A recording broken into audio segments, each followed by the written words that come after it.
orunurwe ruguto rw'abatura bo mu nshozi za Kinyamugara umuri Kitagwenda barukusimira bebembezi babo kandi nurwo ruguto rwo kubanza okwihensi yabihangwaho ubwa hato rugutoru rurya kwihingwa bitu okuza kurutunga umwaka gwahwire bakatakesha ringo akabire karya ko businze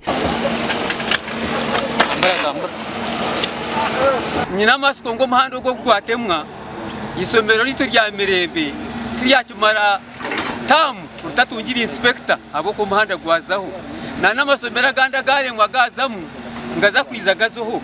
ari kutongozaho koro rwutoro Ismail Mushemeza mukuru w'entebe ya gatano ayerekero ko abatura babatwire bari kubona habwo butagira amahanda kandi yabasha bo kurukoresaje okwitungura rwaba rwahwire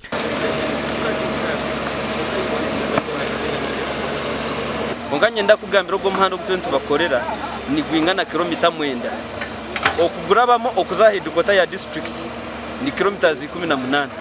wakompe yaringa no kuba ibintu betorora ahabo kugira ngo omahanda nugwego rukuretera ubundo buhereza bwahiko musheka abantu bagira ngo wabo embere twireriye okusana kamino gabo murundu kumwe narwara umusubizanyo kanwa kagamba omusiza wanje akampe ko mu mugongo nka kilomita 2 arukundo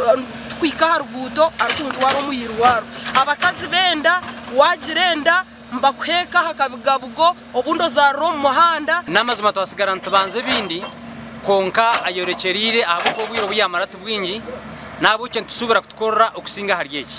emyaka eji yona kwihara ko mugwenda kinana na mukaga tusyeri izoba twakareba mwebembezi akubasa kumanya ngushinyamugana abasa kuzayo muhanda n'abantu bakinyamugara bakafuna